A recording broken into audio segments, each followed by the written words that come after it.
Assalamualaikum warahmatullahi wabarakatuh. Perkenalkan, saya selaku Ketua dari Kelompok Infrastruktur Teknologi Informasi SCT Enterprise akan membawakan opening dari tugas video presentasi di matkul Infrastruktur Teknologi Informasi.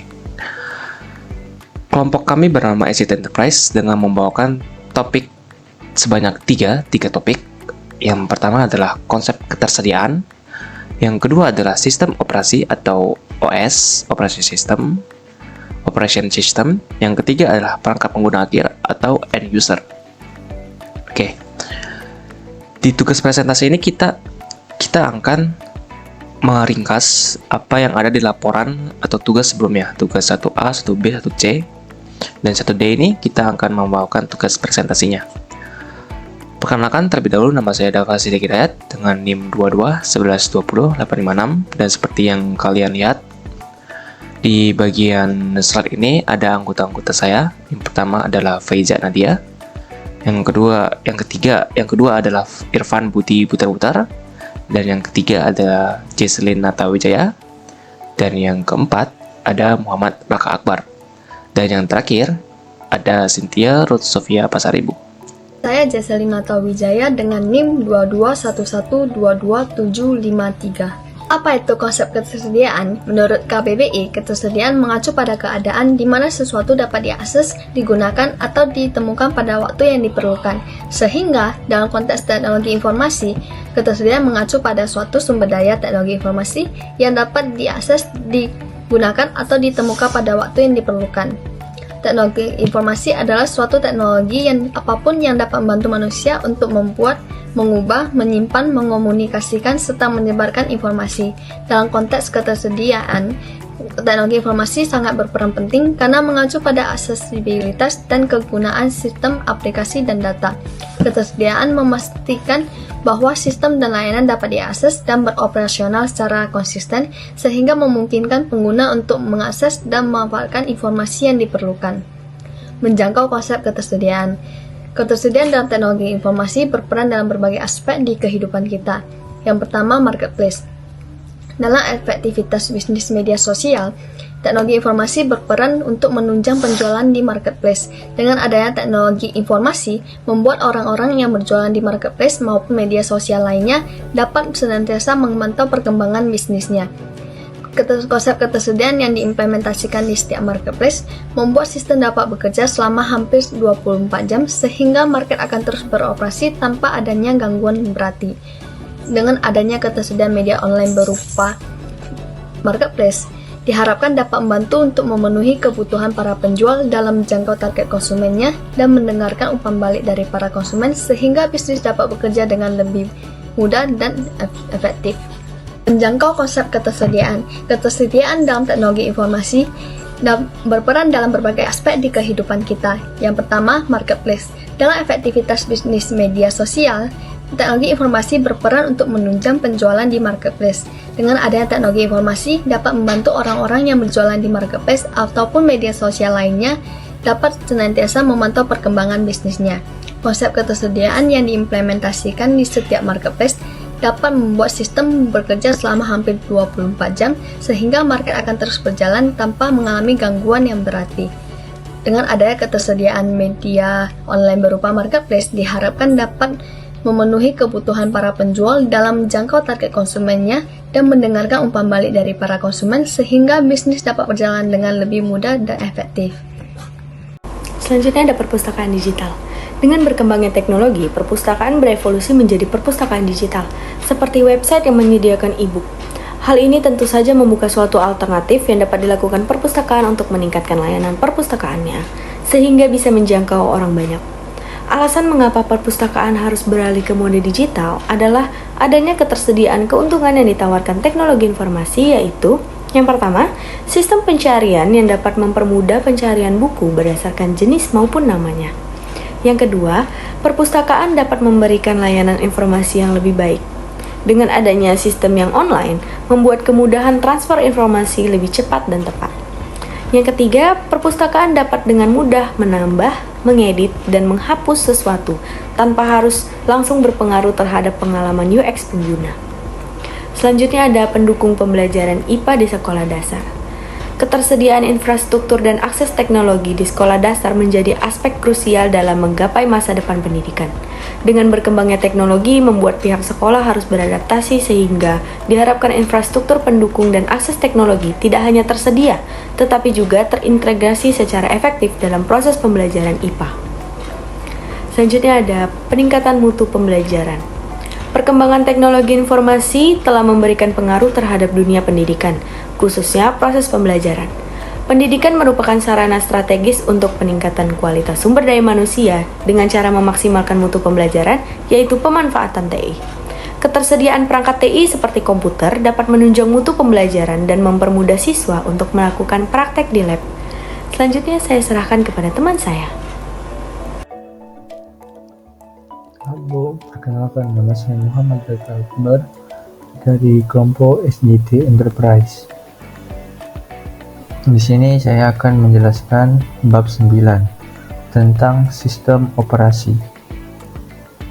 Apa itu sistem operasi? Definisi sistem operasi. Sistem operasi ialah perangkat lunak yang mengatur sumber daya dari perangkat keras dan perangkat lunak. Sistem operasi bertujuan untuk menghubungkan antara perangkat keras komputer dengan pemakai komputer. Tujuan utama sistem operasi ialah efisien, kemudahan penggunaan, dan kemampuan berevolusi.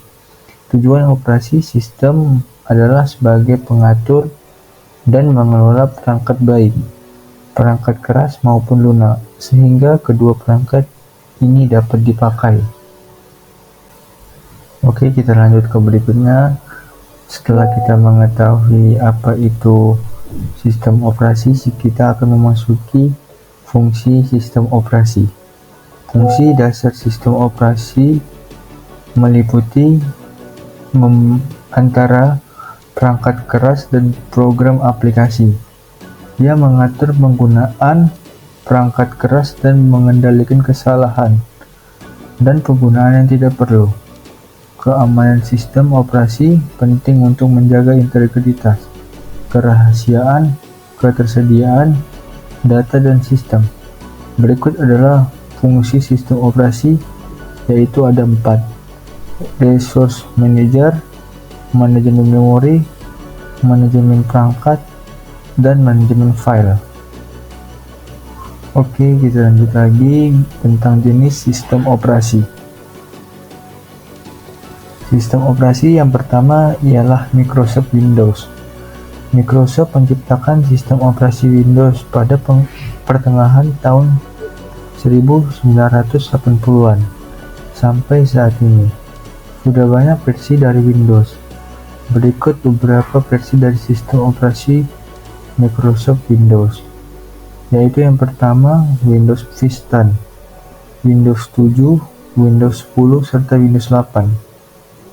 Microsoft Windows adalah sistem operasi yang paling banyak dipakai hingga saat ini, dikarenakan setiap kali kami membeli laptop, sistem operasi Windows akan langsung terpasang di laptop kamu.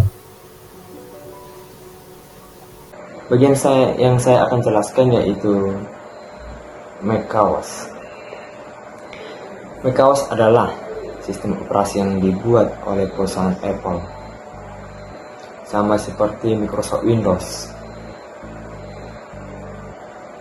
macOS juga akan langsung terpasang pada semua komputer atau mesin tos. Sering disebut pada kalangan zaman kali ini, yaitu Mac. Berikut adalah beberapa versi dan macOS. Yang pertama yaitu versi Lion. Yang kedua versi Mountain Lion. Yang ketiga versi Mavericks. Yang keempat versi Yosemite. Yang kelima versi El Capitan. Yang keenam yaitu versi UX. Dan saya akan melanjutkan menjelaskan pada bagian Linux. Linux adalah sistem operasi yang bersifat open source. Open source yang artinya sistem operasi yang bersifat terbuka untuk digunakan dan dimodifikasi. Hal ini membuat Linux adalah sistem operasi yang gratis dan tersedia banyak variannya. Makanya tidak heran di zaman sekarang banyak yang memodifikasi Linux, karena Linux juga tergolong pada Microsoft Windows, karena Microsoft Windows adalah perangkat yang bisa diubah-ubah. Sistem operasi perangkat mobile. Selain berada di perangkat komputer, sistem operasi juga tersedia di perangkat mobile. Dikarenakan sistem komputer dan mobile berbeda, makanya dibuatlah sistem operasi perangkat mobile. Jenis dari sistem operasi perangkat mobile yaitu Google, Android, dan Apple iOS. Kemudian kita masuk ke bagian struktur sistem operasi. Layanan sistem operasi. Sistem operasi menyediakan lingkungan untuk pelaksanaan program, menyediakan layanan tertentu untuk program dan pengguna program tersebut. Yang pertama, antarmuka pengguna atau UI, user interface. Hampir semua sistem operasi memiliki antarmuka pengguna. 2. Eksekusi program. Sistem harus dapat memuat program ke dalam memori untuk menjalankan program. Program harus mengakhiri setiap perintah yang dieksekusi dengan baik sehingga tidak jadi error maupun crash. 3. Operasi input dan output. Program yang sedang berjalan mungkin memerlukan input dan output sehingga sistem operasi harus menyediakan sarana untuk melakukannya. Contohnya seperti mentransfer file melalui flash disk. Oke. Bab 12. Perangkat pengguna akhir. Apa sih perangkat pengguna akhir gitu kan, atau end user? Nah, end user atau perangkat pengguna akhir itu mengacu pada perangkat yang dirancang untuk digunakan oleh pengguna akhir. Pengguna akhir adalah orang yang benar-benar menggunakan produk, baik itu perangkat lunak atau software maupun perangkat keras atau hardware. End user atau perangkat pengguna akhir adalah orang yang dirancang untuk menggunakan program perangkat lunak atau perangkat keras seperti contohnya komputer atau perangkat seluler yang digunakan oleh pelanggan, pelajar, atau karyawan. Perangkat ini mencakup PC desktop, laptop, printer, scanner, dokumen, dan masih banyak lagi. Jadi ibaratnya end user itu manusia atau orang yang benar-benar mendapatkan manfaat dari perangkat tersebut atau perangkat yang dia beli gitu. Bukan hanya sekedar membeli aja terus nggak dipakai atau nggak dimanfaatin dengan semaksimal mungkin, tapi dia benar-benar membeli, memang benar-benar membutuhkannya dan memakainya sesuai dengan fungsi dari perangkat yang dia beli. Contohnya, misalkan laptop. Fungsi dari laptop itu kan ada banyak ya, luas. Ada bisa dipakai untuk mengerjakan tugas, membuat dokumen segala macam, PPT, terus untuk meeting juga bisa, meeting online, kemudian untuk nge-record menjadi seorang YouTuber atau gamer, untuk bermain game, terus untuk ngoding dan lain sebagainya, kan banyak tuh, luas. Nah, misalkan user A membutuhkan laptop untuk menjadi seorang programmer, pasti dia ingin mencari laptop yang benar-benar mumpuni untuk ngoding dengan jam yang tergolong tidak sedikit. Jadi kalau ngoding itu kan misalkan 2-5 jam atau 4-6 jam. Nah, mungkin user A ini berpikir laptop apa yang cocok untuknya, yang benar-benar kompatibel dengan codingan dia gitu. Nah, end user itu adalah orang atau pengguna yang benar-benar akan memaksimalkan perangkat yang akan dia beli dan akan dia pakai. Jadi bukan hanya sekedar cuma beli doang gitu, tapi potensinya nggak dimaksimalkan sebaik mungkin. Nah, lanjut. Tujuan dan fungsi dari end user. Tujuan utama dari perangkat end user atau perangkat pengguna akhir adalah memberikan layanan atau fungsi yang berguna. Nah, yang berguna bagi pengguna akhir. Seperti yang sudah saya bilang sebelumnya, yang berguna bagi yang berguna bagi pengguna akhir. Jadi bukan hanya sekedar beli doang gitu, tapi memang benar-benar berguna. Seperti tadi contohnya laptop, memang benar-benar berguna untuk misalkan user A untuk ngoding, ya untuk ngoding, memang berguna untuk dia, untuk mendukung kerjaan ngoding dia gitu kan. Nah, contoh lainnya ada printer, scanner, dokumen. Nah, itu sama seperti laptop tadi. Kalau printer memang untuk ngecetak kertas-kertas, dan untuk printer mungkin pemakaian di fotokopi dengan orang fotokopi dengan printer rumahan itu berbeda. Kalau printer rumahan mungkin dipakai untuk rumah doang, satu rumah aja. Mungkin di fotokopi itu memang khusus untuk bisnis gitu. Jadi penggunaan dan tujuan dari perangkatnya pasti berbeda di tempatnya masing-masing gitu.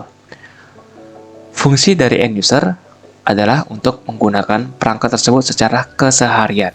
Itulah sebabnya pengguna akhir berbeda dengan customer. Customer hanya membeli di akhir, tapi belum tentu memakainya. Nah, ini sama seperti yang sudah saya bilang sebelumnya. Bedanya perangkat pengguna akhir dengan orang yang hanya membeli itu berbeda. Jadi, orang yang hanya membeli itu disebut sebagai customer. Customer hanya membeli di akhir, tapi belum tentu memakainya. Sedangkan pengguna akhir sudah pasti memakainya. Jadi ibaratnya pengguna akhir itu memang benar-benar memakai dan membutuhkan perangkat yang akan dia beli. Itulah sebabnya dia dinamakan perangkat pengguna akhir atau end user. Jadi kalau memang misalkan hanya membeli saja atau cuma untuk dibuat koleksi misalkan, itu mungkin hanya sebatas customer saja. Oke. Untuk slide setelahnya, jadi perangkat pengguna akhir ini akan dilanjut oleh anggota kelompok SJT Enterprise, Cynthia Sophia Pasaribu. Halo, perkenalkan nama saya Cynthia Sophia Pasaribu.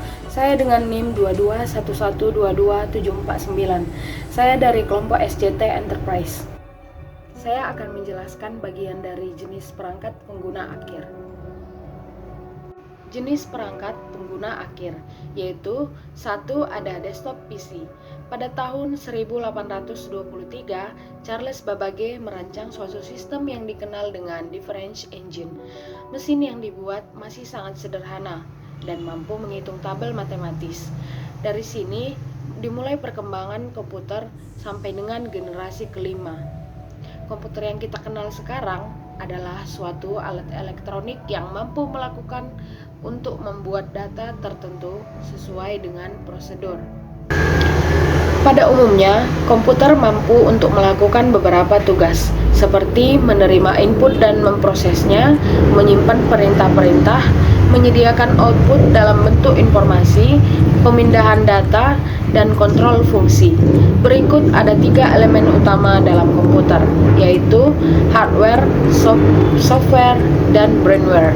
Agar komputer dapat digunakan dalam mengolah data, maka dibutuhkan sebuah sistem komputer atau komputer sistem adalah jaringan daripada elemen-elemen yang saling berhubungan. Tujuan pokok dari sistem komputer adalah mengolah data untuk menghasilkan sebuah informasi yang diperlukan. Yang kedua, perangkat lunak atau software. Perangkat lunak atau software adalah sebuah aplikasi atau software yang terdiri dari sekumpulan data elektronik yang nantinya akan tersimpan dan kemudian dikendalikan oleh perangkat komputer. Ada beragam jenis perangkat lunak yang dapat dioperasikan pada komputer. Beberapa software ada yang gratis dan ada juga yang berbayar. Berikut adalah jenis-jenis software: perangkat lunak berbayar dan juga perangkat lunak gratis. Yang ketiga, ada perangkat keras atau hardware. Jika software secara fisik tidak dapat dipegang, hardware adalah kebalikannya. Perangkat keras atau hardware adalah suatu komponen fisik komputer yang dapat dilihat dan dipegang. Hardware komputer secara fungsinya dibedakan menjadi 3 jenis perangkat, yaitu perangkat masukan atau input device.